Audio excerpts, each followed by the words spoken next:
Oh, yeah. Yeah. Right.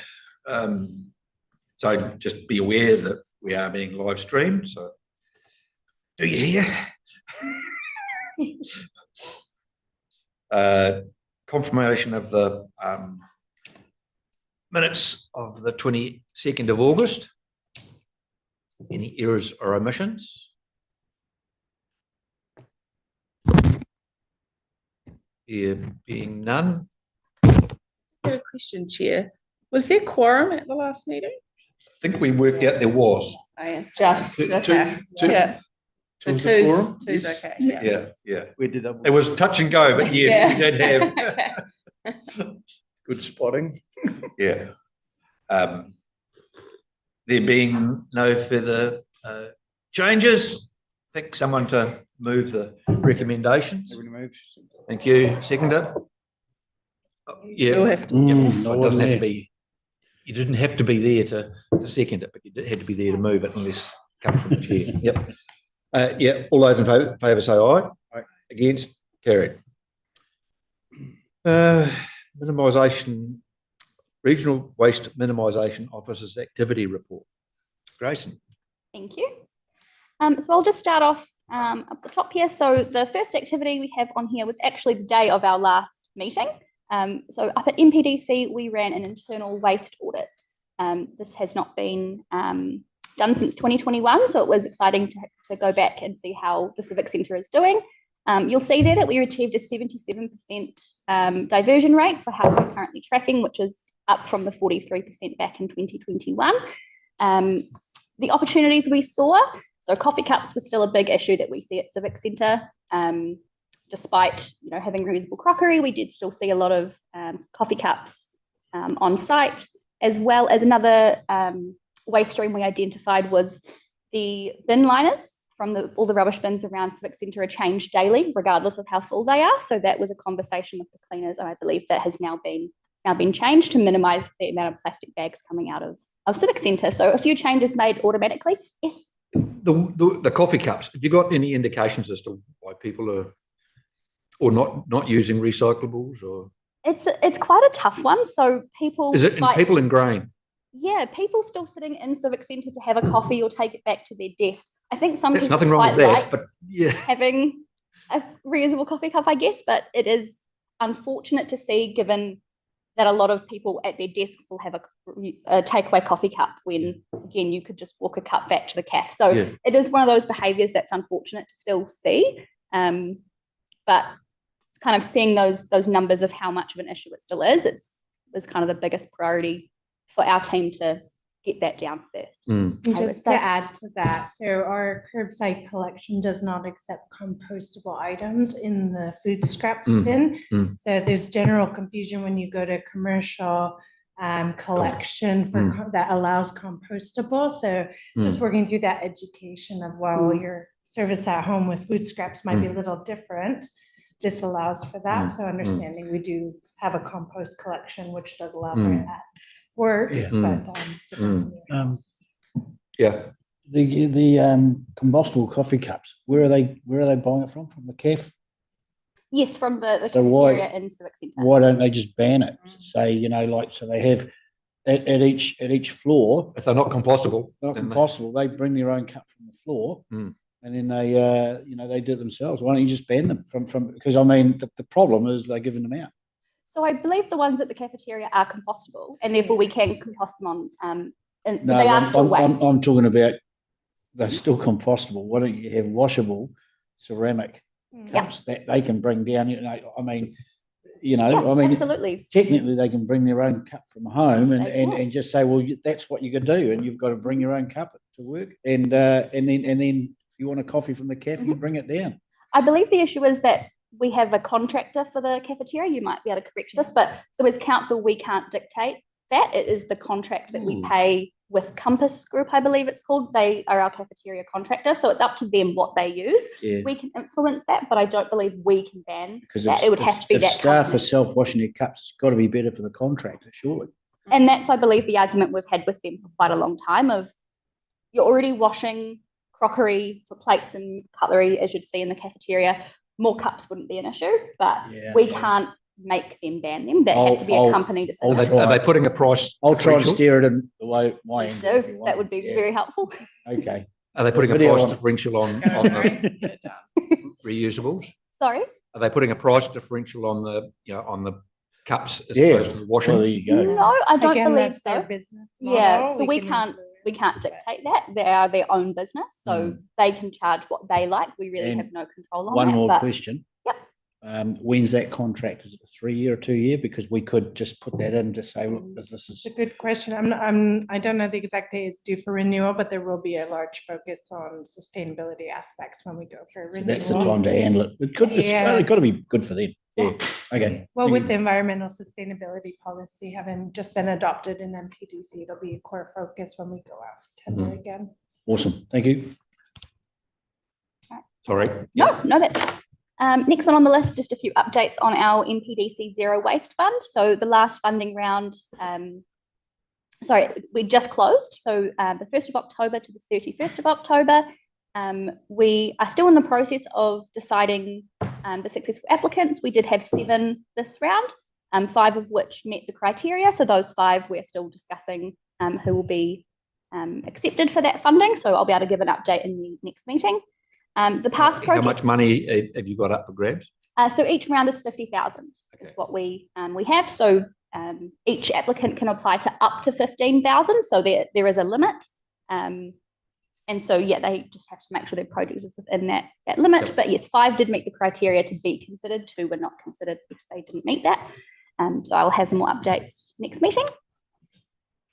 Past projects, so just another update on a few of these we've touched on before. So Stitch Up Society have now done more workshops. This was a previous applicant that I spoke about last meeting. They're now up to 8 workshops and 4 school holiday program workshops. And also our composting workshops as well. They have just held 2. So we had on the 13th and 17th of October, and there's still 2 more planned for, they would have now been done since the time of this meeting, the 3rd and the 7th of November. So those are now all coming to an end. And the last one on there is Rotopatu Foundation. So this has been spoken about several times. We funded them previously, I believe last year, to hold a conference on circular economy. It did have to move several times just due to personal reasons for the organisers, but it has now been completed. So on the 7th to 9th of October, that conference was held in New Plymouth, and we have received their evaluation report. So that one is now all done. Next one we have on here. Sorry, any questions? Yeah. Yeah. Just sort of go back. I had a note written, and we've sort of discussed it a lot, but we are monitoring the outputs to make sure that they go in the right direction. But do we monitor the inputs to see if we can use better inputs and less wrapping, different wrapping, etc.? And that sort of gets back to that coffee cup thing. But there's probably a lot of other things there that they're in the waste stream, but do they need to be in the stream at all? Yep, there is probably a lot of other streams that we could address. It, sort of starting with the biggest hitter, I guess, is kind of the priority. But yes, there was a lot of things, a lot of outside food coming in that was noticed. I believe sausage roll wrappers was kind of an ongoing surprise stream for the day. There was a lot, but also identified other issues like milk bottles not being rinsed correctly. So for the people conducting the audit, it was quite unpleasant. And that's just, again, simple education for our cleaners and our staff. So a lot of learnings, but in terms of getting rid of those waste streams, it's a little bit harder to influence on a big scale, but And sort of getting back to what Murray was saying is that when I suppose you're a lot wiser now when those contracts come up, like the cafe, you need to put better wordings in them so that you can get better outcomes. Yep, absolutely. And as they come pull around, strings to make them happen. they'll, I think, like Amy said, now that we have the sustainability policy at MPDC as well, it's a lot easier to put those things in place, but we have to wait for them to come up.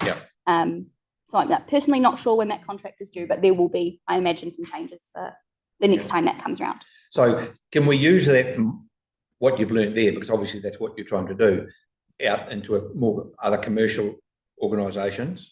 Yep, so waste audits is something that we do a lot of out in the community. So you'll see further in this report, South Taranaki has done a lot at their council facilities.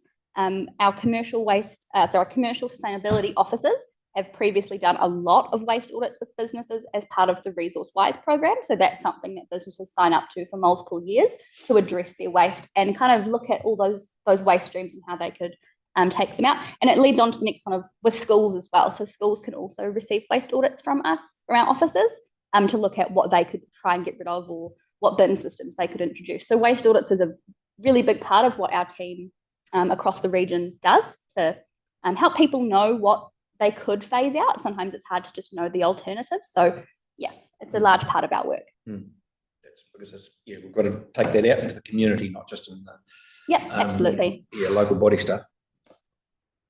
All right, which actually leads perfectly into the next one. So we just did a waste audit out at Waitara Central School. So this was back in August.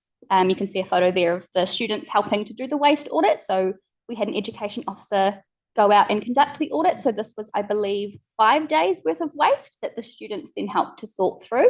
And from then, the school receives a report explaining, their biggest waste streams, which for this school in particular was organics. So they don't receive any organics collection.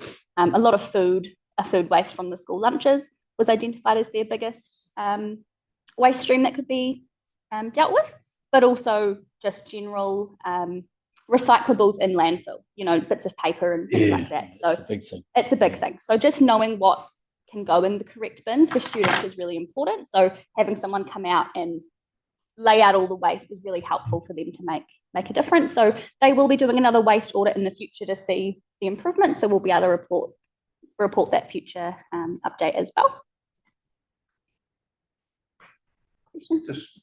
Just before you move on, how many schools do you audit in a year, and how do you work out where you're going? Or do they invite you? Do you invite them? Or it's a little bit of both. So this year, obviously, with our team being quite new, working out how we do things a little bit differently now. It's changed, but yes, previously we'd be going out to. I'm trying to think. Previously, it depends if it's whole school or classroom. So typically, the school can request for an officer to come out and do a waste audit or to do some education, but also I believe Waitara was quite picked because it is an area of quite high contamination. So going into the schools is a great way to get that message out to the community as well. So for us, we do have a lot of work planned out in that community because it is our highest contamination suburb. So it's a little bit of both. If they want us, but also we want to get into where we can make the biggest impact. So a little bit of both. yeah, Just a bit off field, but it's the same. What percentage? You've got your soft drink bottles and you're not allowed to put your caps on them.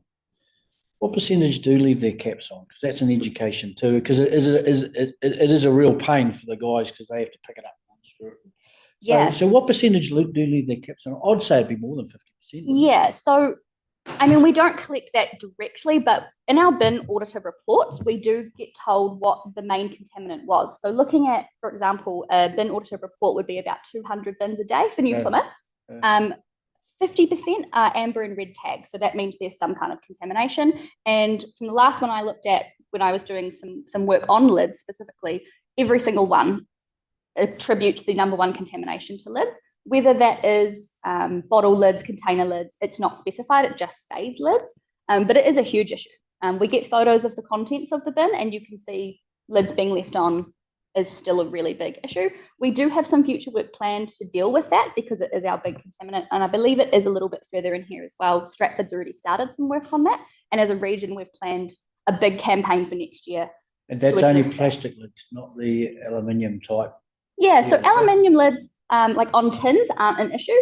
It's really just like soft drinks and milk lids that, if the bottle is clear, the MRF has said that if they can see the bottle is empty, they'll still accept it. It's when it's a coloured bottle, like a milk bottle, they can't tell that that's empty, and so it has to be discarded. No one's taking that lid off because the contents could go everywhere. So if the lid's on and the bottle's not clear, it's going to landfill. So it is really unfortunate when we are obviously losing valuable recycling that could be clean, but the people at the MRF can't risk opening stray bottles. So so it is our biggest contaminant is lids, which is why it's a big focus for us for a campaign we have planned next year, which I can speak to about more in a minute. Right, any other questions? Next one just down here is about events. So we just report how many events we have had and the the diversion rate that we achieve. This will be ramping up coming into summer. We'll have a lot more events. Something of note, just you can see here, so MPDC events have a higher diversion rate than community events held on public land. So I held on council land. So that's where we have no input into volunteers sorting waste. That's up to the event organisers themselves. The pickers market is quite an interesting one because this is supposed to be a zero waste event. There should be no waste on site at all, and they are still at a 64% diversion. They obviously can't stop waste coming to if people bring takeaway coffee cups to walk through the market, that can't be stopped, but the actual event itself is a zero waste event. So we do see that move here and there, and the same with the seaside market. So we're hoping to see that rise over summer. As previously reported, the Wash Against Waste trailer is now in effect. So we should hopefully see a little bit less waste coming out of the seaside market as well. But with summer ramping up, we'll have a lot more events, a lot more waste, and we'll have more information about diversion as well. So the next one on here is the milk lids competition. So this is what I just alluded to. So understanding that milk lids is a really big contaminant. Well, lids in general is a very big contaminant for the entire region. Unfortunately, we can't recycle lids in Taranaki with the exception of milk lids, which is why it's been selected as a starting point for our work. So Stratford's already kicked off with this. They have been running a school competition from July to December, so term 3 and 4 of the school year, with I believe 7 schools in this district, collecting milk lids. So it's a great activity. It kind of mimics what the Yummy stickers, if you've ever had the Yummy sticker collection competition, it's similar to that. So students bring in milk lids from home. Their original goal was 15,000 lids. That's what, based on, one lid per kid per week per classroom, that was sort of what they were anticipating. On this report, it says 50,000, but I found out last week they're closer to 60 to 70,000 now. With the goal being 100,000 lids in 2 terms. So again, that's only from 7 quite small Stratford schools. They're aiming for 100,000, which is far beyond the 15 they thought they would get. So seeing how successful. Are they getting rally buy-in? Are they? Yes. So speaking to their education officers last week, unexpectedly, kids have also been running into cafes, asking cafes to keep lids aside.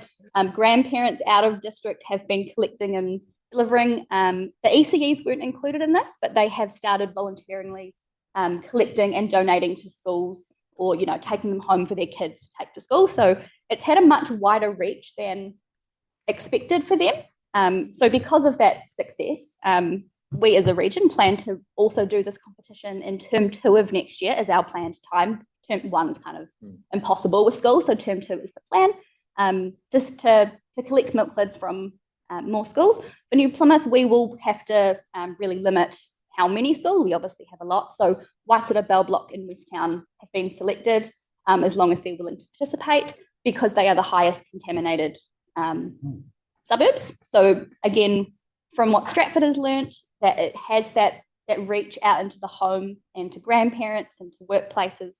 There will be prizes, and kids love to get behind that. So we don't have a goal yet of how many New Plymouth plans to collect, but I think we really underestimated in our original planning, looking at how Stratford has been going. So once we get a bit closer, we'll come up with some goals and some targets of how many we could collect. But they are also dealt with in Taranaki. So they are sent to Egmont Refuge in Hawera, and also the Junction. So that's the 2 places in Taranaki that accepts the milk lids. So they will be staying within. So what do they do with them? They shred them or? Yeah, so I'm not too sure about the Junction yet. I've been waiting for a response, but Egmont Refuge, they do have a shredder, and they have markets for that shred. And they also apparently make things, they must have a mold of some kind. They showed us they melted down into like soap dishes or some of those multicolored things you might have seen around in some stores. From memory, I think the milk loop mold, there's something about 8 or 9 different colours you can get from that one mold. Is that right? Yeah, there's definitely a few. You could actually do a really good internal, because I don't think the UV on the plastic's any good for external, but you'd actually do a really good mosaic artwork. Oh, if yeah. you're using the 8 colours. I'm just thinking, and that promotes it as well as just shredding it. It actually promotes a collection of them. There is So- definitely a lot of colours. Yeah. We will not be sorting them by colour. The classes might like to do some things, but Flavor. No, but I mean, have an artwork mosaic on a wall somewhere. That could absolutely. be a huge promotion. Potentially the winning school might like to do a mural on a wall or something. Could be quite, I'm sure there'll be lots of options we could do with them. With the volume we're expecting, I think we'll be able to do something really the colours are incredible. quite surprising how many colours there are.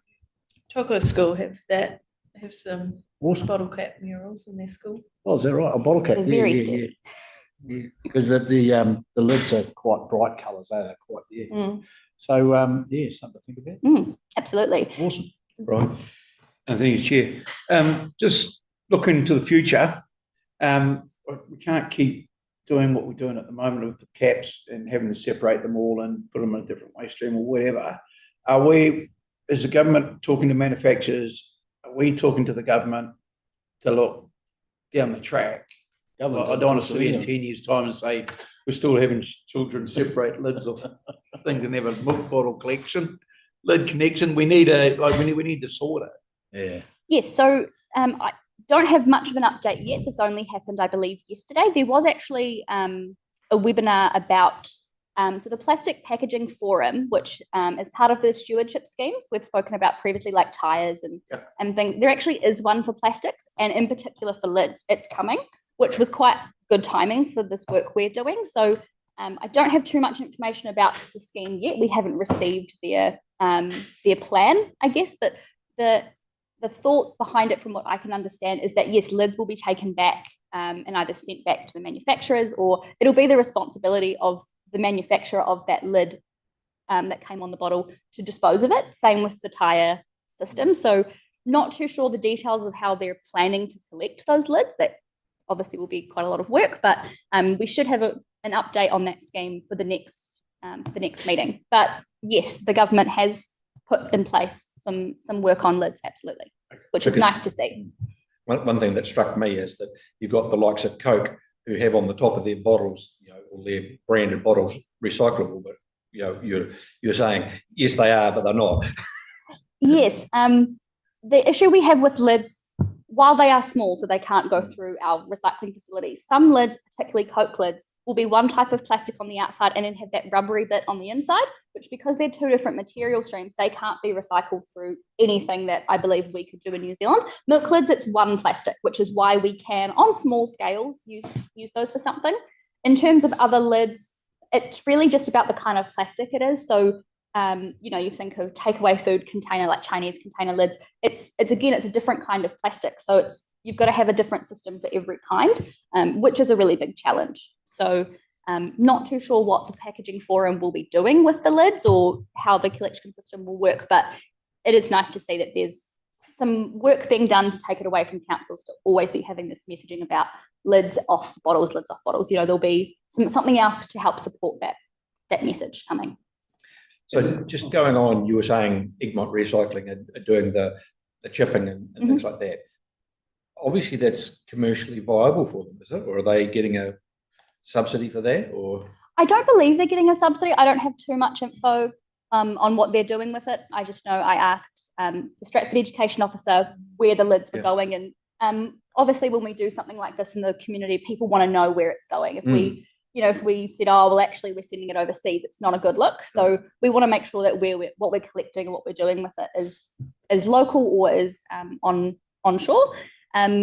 And they just said, yes, they have a chipper, and they either have markets where they sell it, obviously probably on quite small scales, or they have molds they make things out of. They don't collect themselves on a big scale. This will be a really big influx for them.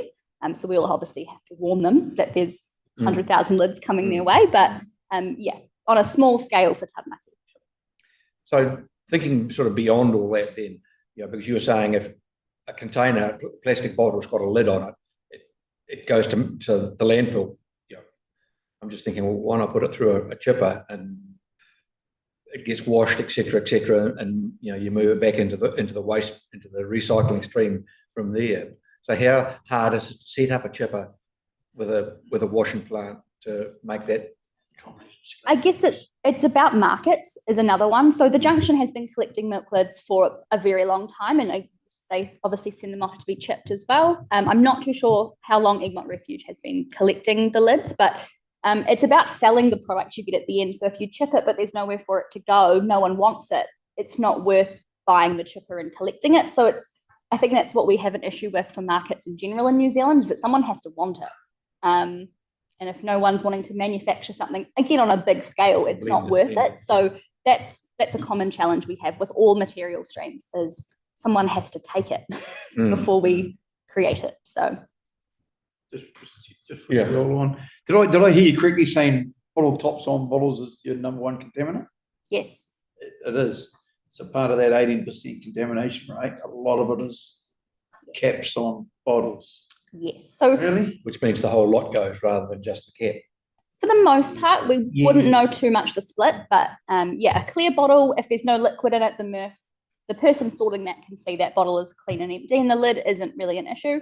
It's when it's like the anchor milk bottles, you can't see in them. So you can feel it, but again, the plant is processing. Residue, isn't there, if they don't wash If it hasn't been cleaned, Yeah, so that is a huge problem. If the lid's off, granted, yes, it might have had liquid in it, but it doesn't anymore. So it can still contaminate, but a lid on a coloured bottle has to really be. I didn't realise that part of the taking the cap was to make sure it didn't have liquid in it. I had no idea that was part of one of the reasons, and I'm just wondering how much does the general public know that is a big part of the reason to make sure it's got nothing in there, nothing untoward in there. So it's not just, so part of it is liquid, but also, so as it goes through the claws at the nerve, obviously if there's liquid, it's going to pop. But also the lids on sometimes can be quite a risk. As they get crushed, the lid can fly off, and that's quite dangerous. So part of it is the liquid contamination, but also just the safety of the staff. The lids can act like, they're very small, and they can fall through. If the bottle gets squished, the lid comes off, but it can either fly to the wall or go into the teeth. So they're just, the Murph would rather we didn't have lids. So didn't realise the liquid was there. Yeah, it's a big issue. Same with when bags of recycling come through. So that's quite common. People will bag up their recycling in a plastic bag. Not super common now, but it does still happen. The Murph is not opening that bag to tip the recycling out because there could be something in that. So again, there's lots of things that we ask the public not to do, but there's always going to be I've got an answer on that one. No one has shopping bags anymore. No, it is definitely a lot more. Why it's in a plastic bag by several people. There's something's in there that should not be in there. Yeah. So they put it in a bag, and they said it doesn't matter if there's cameras on the truck. It's only a bag, and they can't see through the bag. And I went, don't care. didn't hear you. Yeah. I said, is that common practice? Apparently, it's common practice. We definitely don't see it as much with not having plastic bags anymore. So, but even a paper bag from Countdown or the supermarket, if you put all your recycling in that paper bag, there's still no guarantee there's nothing suspicious at the bottom of the bag. So again, the Murph isn't necessarily going to tip that out for you. If it's not tied, it will kind of happen on its own. But again, any kind of bagged up recycling, it's too risky. It has to be pulled out. So people do the right thing and they make one fatal mistake of tying it in a bag, and then the whole bag goes to landfill. So a lot of this education we do, when you come to the Murph and you see the recycling on the ground and you kind of can pinpoint all the contamination, that's quite powerful because people see the conveyor and they see the claws. That's when you kind of can have those conversations of, this is why we don't want this coming through. Will we be seeing that today? We will be seeing this today, yes.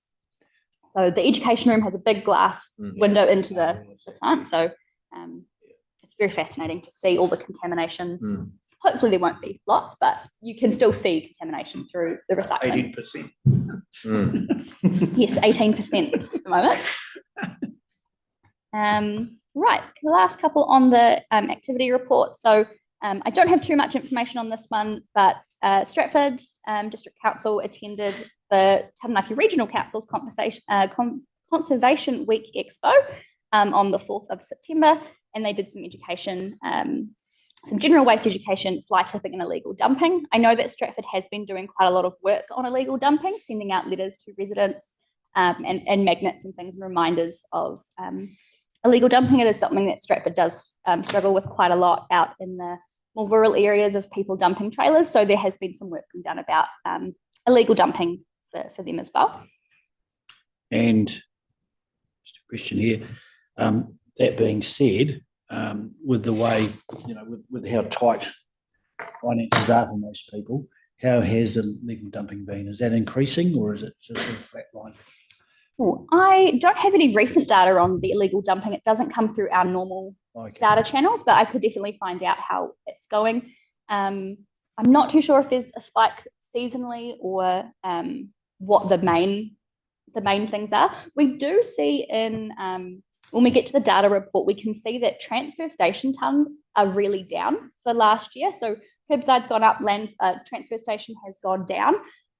So I could add in about illegal dumping. If we've seen illegal dumping go up, but transfer station go down, that could be quite an interesting comparison. Hopefully there's not that much that it can. No, we'd hope not. Be measured. But no, the illegal dumping isn't something that comes through with our normal rounds of data, but we could look to add that in because it is a good point with that work. All right, and I believe a few more. So this is the work we were talking about earlier with South Taranaki doing waste audits on their council facilities. So I spoke on this last meeting, but they've now completed the audits at 15 council facilities. And you'll see a big range on how the diversion is going. So some as high as 78, which is a really great result, and then down to 0% diversion. So some sites not being set up for diversion at all, which is unfortunate, but it means there can be a really quick change there as well. So identifying that and being able to address it means that we're making really good progress. And you'll see some pictures down there of the audit being conducted and the different waste streams that you see coming out of these facilities. It's a lot of cups. No. Oh, yes, a few cups in there. Yeah, always cups. Yeah. Always cups. So that third picture of the milk bottles doesn't look like there's lids on them. So what's that picture for? Is that the wastable plastic or the Plastic recycling? That is, yeah. To showcase the amounts of plastic coming from one of the facilities. Okay, yeah. Yep. You can see a little bit of dirty recycling in there as well, which is not uncommon. But again, it highlights that's an easy conversation to have. That needs to be, because you can see inside that container while the lid is on, you can see it's dirty, therefore it wouldn't be recycled. So again, it's unfortunate to see it, but it's a great conversation to address quite quickly. So that's why we find audits such powerful tools, because even a bad result means that, quick education or, just not knowing. Some people just don't know about the liquids or dirty recycling not being accepted. So yeah, a lot of room for change there. And then also, so South Taranaki also had Kate Fenwick, so her company Wasted with Kate, hosted to our presentation on the 10th of September, so a little while ago now. We've had Kate come to the region quite a few times. She's always very well received and quite popular, just to kind of have those conversations with the public that are interested about recycling, and also on this round particularly about the new curbside collection for South Taranaki. So it's quite nice to have messaging coming not from council and hearing it from a different perspective. So Kate is always really well received. She also does a lot of work in schools. So you'll see there that she went into Te Pai Pai and Patia schools to do workshops on reusable menstrual products. So that's something that Kate does around the country. And again, always really well received. So I'm good to have her come back down our way. Is she funded by ministry? Is she? Or? No, so it is council funded. So, we've previously invited her for New Plymouth and Stratford, but seems to be a higher uptake in South Taranaki. So she's just come down this way this time. But no, she does a lot of work with councils, especially when new services are rolling out. She does a lot of workshops and education. We've also previously funded her for a series of online things. So we did a TikTok campaign with her last year, which I've previously shared the results on, which was really well received. It's just quite nice to have messaging that can be a little bit funnier or a little bit less council, a little bit more informal. It's quite nice to have that that avenue. So she's a really great resource that we've used before. And then last on the activity report here is just the OY Beach Clean. So 8th of September, community came and did a beach clean, and you'll see that 180 kilograms was cleaned up from the beach. And they were able to receive free drop-off at the transfer station. So really good to see the community doing some of that work. I remember doing the beach clean last year out at OY, and it is really cool to see the amount that you can get quite quickly down there. A lot of cars obviously park up, and it's a beautiful spot, but beautiful spots often come with waste. So great to see that they were managed to get so much out of that site before summer kicks in. What actually do they pick up on the beach? What's washed up? What's actually there? So, I mean, I can't speak for this year, but last year we did the car park area and then down onto the beach. I think there was a big piece of plastic last time. I don't know what it was, but yeah, a lot of it is takeaway food rubbish, bottles, cans, that kind of thing in the grasses. The actual beach, I'm not too sure what would have been picked up this time. Not sure. Yeah, Yeah, weight-wise, tyres. if it's weight-wise, it'd be tyres. Yeah, That usually also adds up to the weight quite quickly. 10 on 10, so. It doesn't take long for one tyre to add up to. No, 18 tyres is 180 kgs. Yeah. Okay, everyone's happy? Yeah, thank you. So the recommendations are on page 7. I'll move. Second. Murray. All those in favour say aye. Aye. Against? Carried. Operational report, which was a little slow coming through, but we now have it. Thank you. All right, thank you. So probably the main thing on here of interest is obviously our new contractor has now started as of last month. So Waste Management New Zealand closed the contract for curbside and transfer station operations. Not very disruptive for New Plymouth and Stratford. Main focus was just reminding people to have their bins out by 7. We did have to change a few start times up in New Plymouth, just tricky streets, bigger trucks, narrow streets get a bit tricky. So there was a few problems to work through in the early days, but overall has been running very smoothly. South Taranaki obviously had very significant changes down here with their bin sizes, their collection frequency. So in order to help the community sort of transition to this new system, there was an open day held. And there's some photos attached there of Waste Management parking up. And it was a community open day, free sausage sizzle and discounted coffee if you bought your own cup. So there's that behaviour we've been asking for. I believe it was really successful. I was not able to attend, but I've heard it went really well, and the community could come in and ask questions, see the bins before they started, and see the new trucks as well. The new trucks are very bright and have that recycling message on the side of them as well. So you'll see those driving around a lot now. So in general, yeah, it's been running really well. We have had a slight increase in service requests, as would be expected with changes. Just people might be used to their property being collected at 10 and now it's 2. Still the same day, but it is just a change. So we have seen a spike, but overall, it's been running really well.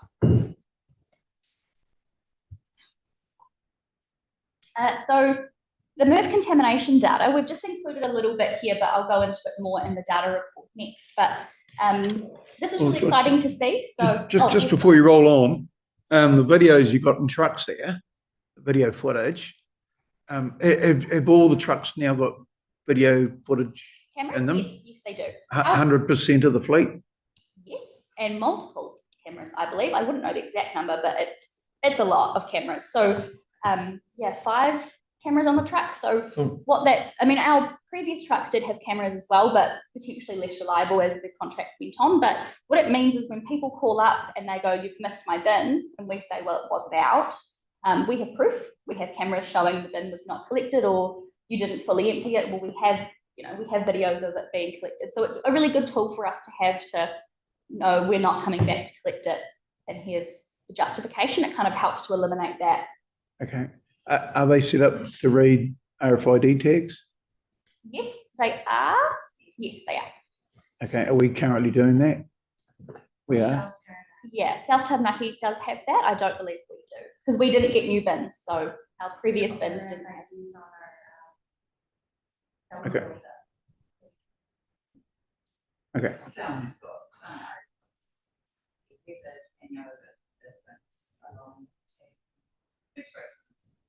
Oh, on the little green one. Oh, yeah, okay, well done. On site, but I'm saying that that's not functional at the moment.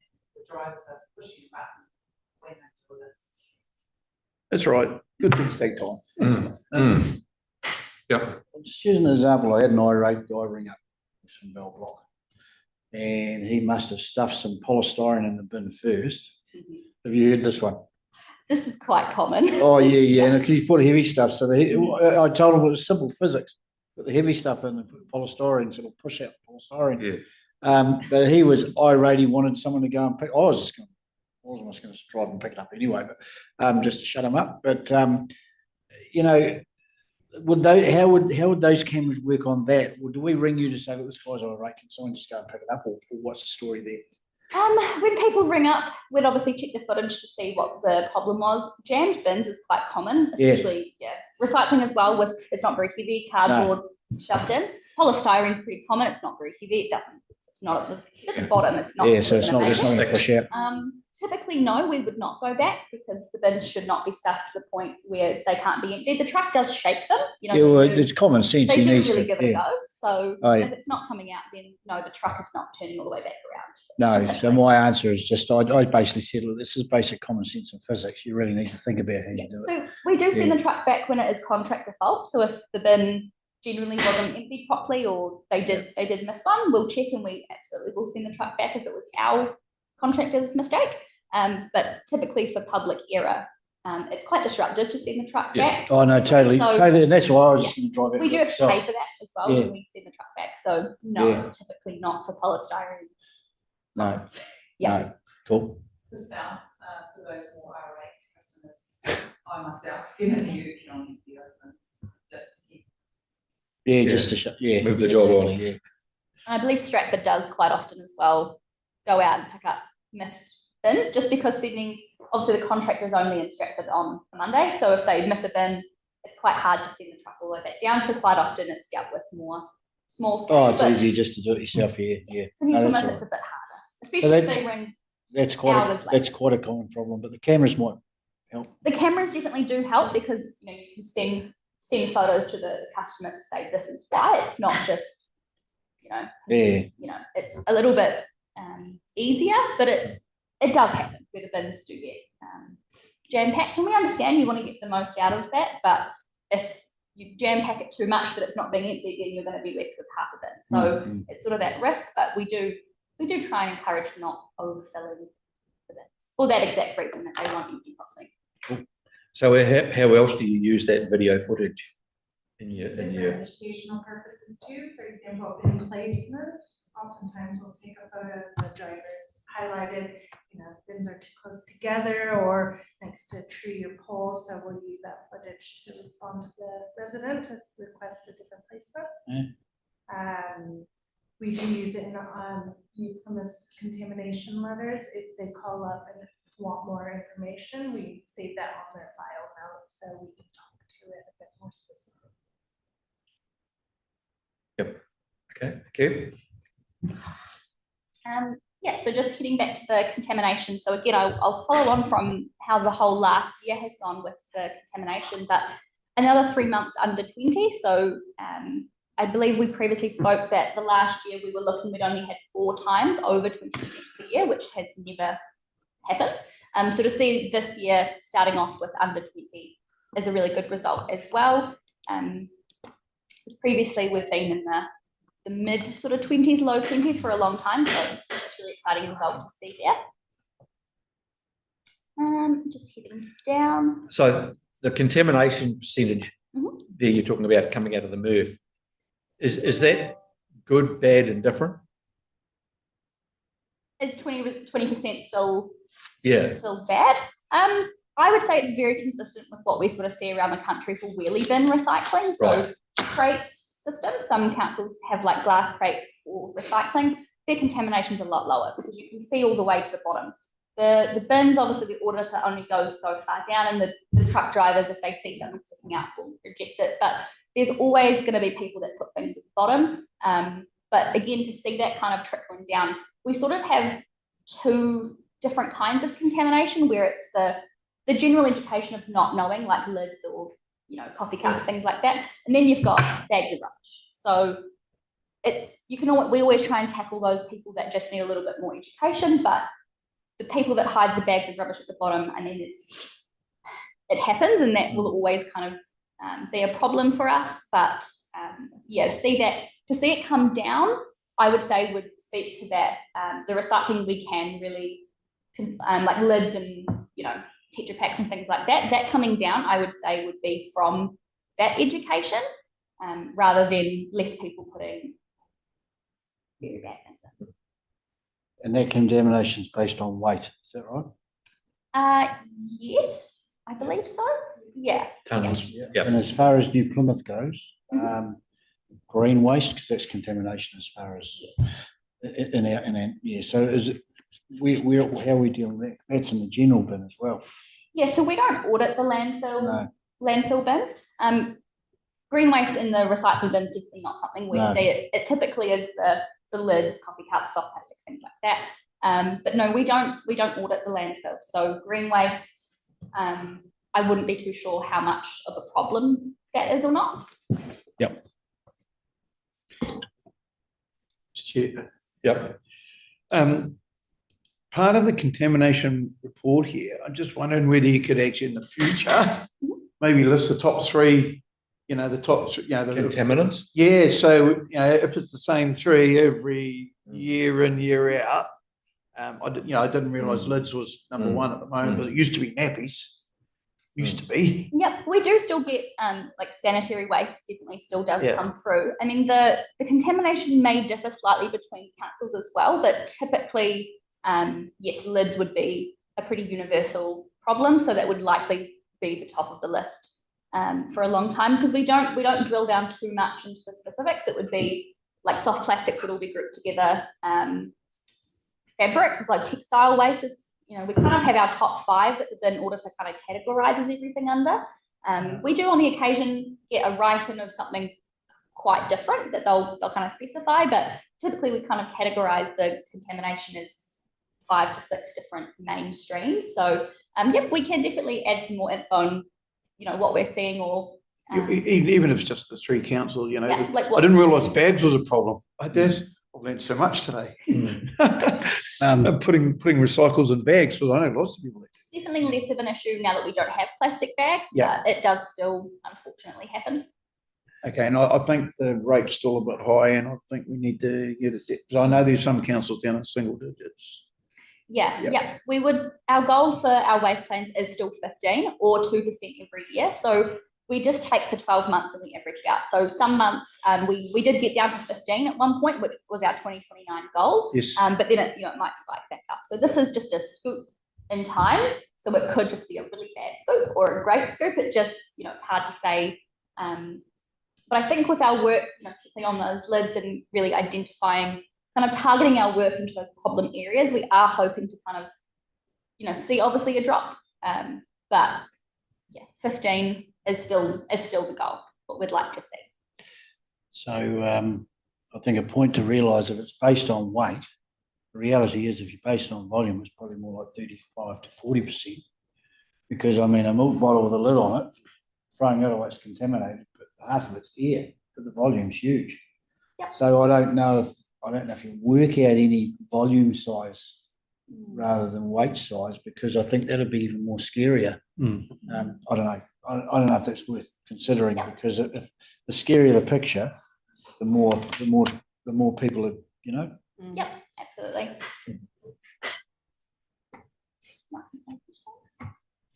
So just an update on the sorting depot. So you'll see the updated dashboard there. So this is available on the New Plymouth District Council website now, which we update every month to show how the sorting depot is tracking.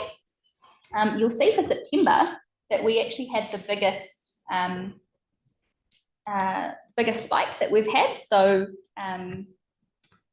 we had been seeing this increasing a little bit from July onwards. The last report, I believe, we talked about the June drop, but obviously that's now recovered quite well, and we're seeing that increase. Treated timber is still the main material that we're seeing come through that facility. But another really positive output since July is that we've had 10 additional customers sign up. So we're now up to 36, which is a really nice big jump for this year. So most of that treated timber is able to find a home? Yes. Yep. Yeah. Secondary building product. Yeah, but if it's not for us to burn it. No. I do. I said supposed to. So another tool that's been introduced for the dashboard is also an online calculator, so businesses can go in and input how much waste they estimate to have, and that's used for the construction waste plans they have to submit through to council. So that's another tool that's been introduced as well. Sorry, and there's the results. So 291 tonnes for September, which is the highest we've ever seen for a month since the facility opened. So that's really exciting to see. So do we sort of know where equilibrium is going to end up for some of these things? What's possible? Zero. Is zero possible, or is that just a dream? I'm not too sure how to answer that one. It's quite a tough one. Obviously, we see highs and lows, and seasons make a big difference. Amount of customers make a big difference. Yeah. Markets make a big difference. We did just open up new markets recently at the sorting depot for glass panes and polystyrene. So the facility is still always expanding, but it's always going to be turbulent. Yeah. Do you have anything else to add on the sorting depot? We don't have the operations team yet that would deal with this mostly, but it's like I say, it's all good to have those figures, but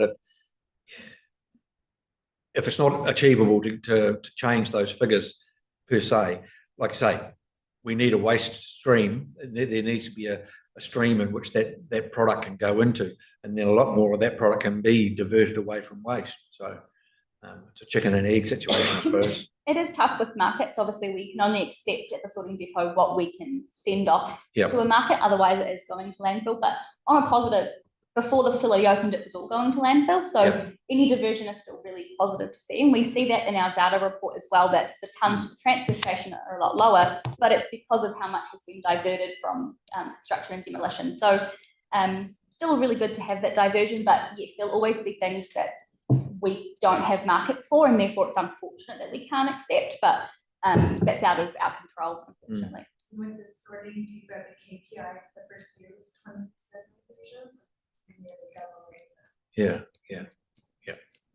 Through you, Chair, just to briefly interrupt, I'm just conscious of time. Yeah, I'm watching that. If we move, we crunch. Sorry, I forgot all of it. No, you're right. We just might have to drop one of the agenda items, which at the end, I think. Or perhaps save questions and discussion, and maybe if you just keep brief. No problem. I'll quickly go through these ones because I think the data one is, we only report it once a year, so it's quite an exciting one to get through. So, but it would carry over to next term.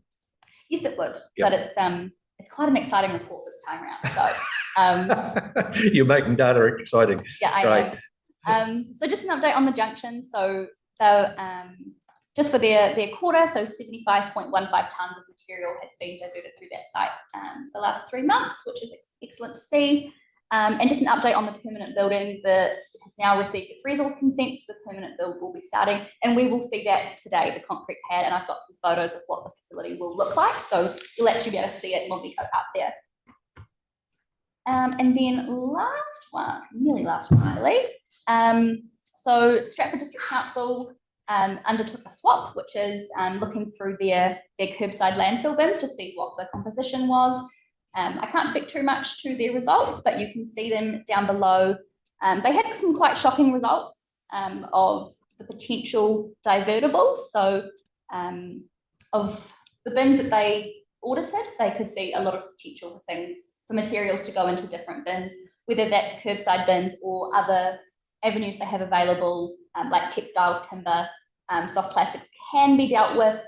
Obviously a lot more effort by the community to take them to those places, but they believe they could see a really big increase in their diversion. So very informative for their future work of getting those streams out of the landfill bin that they should be in. So yeah, I won't dwell on that too much.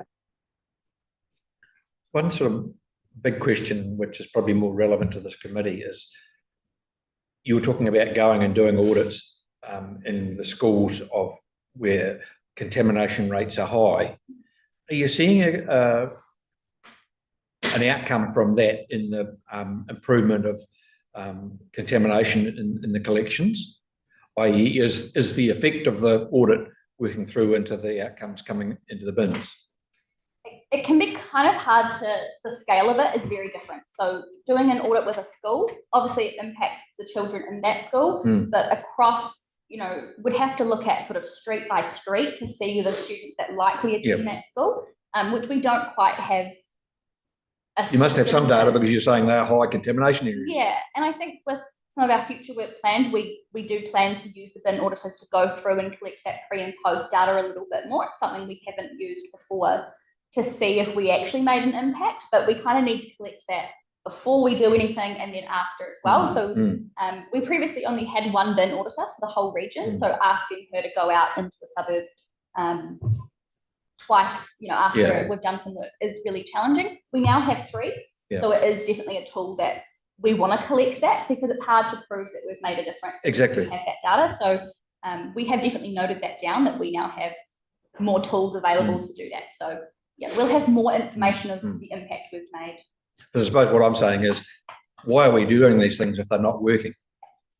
We need to do things that actually make a difference. Yeah, and without data, it's really hard to prove that. So now that we have that available, we'll have more data that we can use to kind of show that impact. So that's a great change for us as well. Yeah.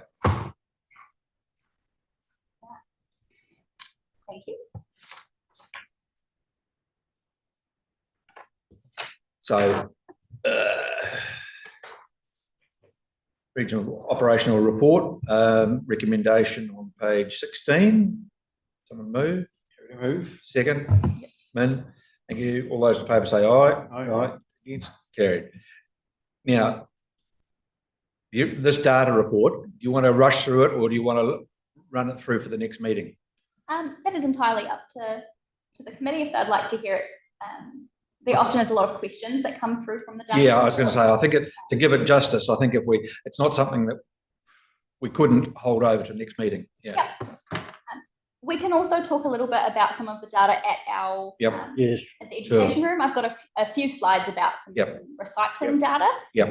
Overall, I mean, the biggest takeaways were just that we've seen a drop in nearly every category. So waste to landfill is down, recycling tons is down, which can be positive or negative depending if landfill goes up or down, but if they both went down, that's fantastic. Waste per capita is down.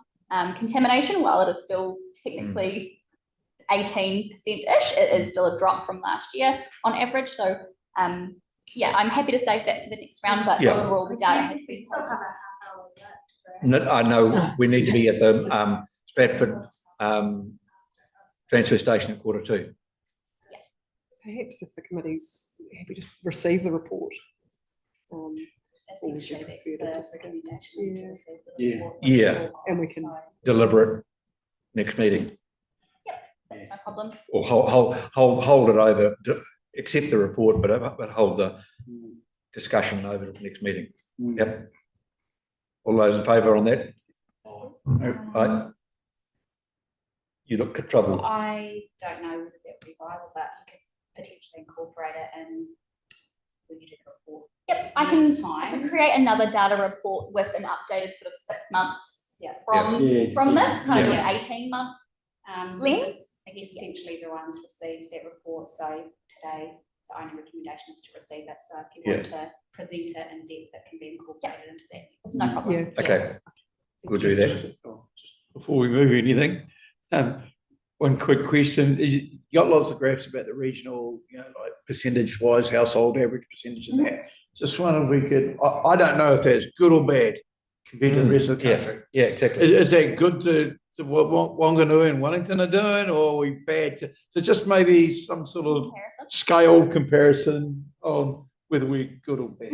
Yep, I can include that in the next round. It is hard because a lot of councils have different services. So even comparing New Plymouth to, well, South's a lot easier now with the same services, but us to Stratford, we have food scrap bins, they don't. Our transfer stations cost different, our population is more spread out. It's quite hard to make those comparisons, but we can still look at, what about a national average? Is there a national average out there? Households this many kilos? I was just looking at kilos per household. National standardization, which came into effect this year, that data will come. Yeah, that'll, But yeah. again, it's frequency of bin collection, size of bids, a lot of those things. So now that the standardization is coming, I think give it a bit of time, that information will be more Okay, reliable or comparable, more valuable. but you see where I'm coming from. And coupled with that is, you're saying the total volume collected is down, but the percentage is the same. Well, but in actual fact, that means then the amount of contaminants is down as well because the total volume's down. Yep. And we also look at things like population increase. So, it improves the result more when we say total tons to landfills down when population went up by 1%.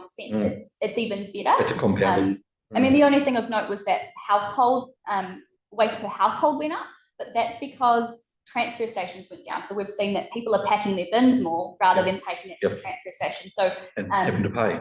Yep. But the actual tons versus the amount of people we have has gone down, particularly for South. So if you the results in there, South Taranaki had a really significant drop in tons to landfill. So for New Plymouth and Stratford, it was quite low, but for South, it was quite significant. So there are some key points in here, but I can absolutely add it into the next meeting and add another 6 months of data. Yep. Thank you. Anything else coming forward? I did ask Abby earlier on whether, as one of the next meeting items, whether ag recovery could be included in a presentation. Watch one of their videos on how they deal with their waste, whether they want to come and talk to us or whatever. But just as that's a product stewardship scheme that's actually seems to be working quite well. Yep, and they are the winners, I guess you'd say, of the new product stewardship scheme for farm plastics. They are actually the company that are leading that. So there may be an update on how that scheme is going. It was accredited, so it's now just waiting rollout. Yep. But I think that was for 2027 was the rollout. So we are unfortunately still a few years off from seeing that. But in general, ag recovery does some fantastic work. So with that in mind, I'll call the meeting to close. And you would did the regional data report. I thought I did move it, but we had a little bit of discussion around that. Also move. You'll move it. Second. All those in favour say aye. Aye. Carried. And so we'll move to closing Karakia. Kia uru mai, a hauka, a haumaia, ki runga, ki rara, ki roto, ki waho. Uri hau, hai mai. All right. Okay. Who now is, So are you coming with us? who's running the program? I'll go buying cars.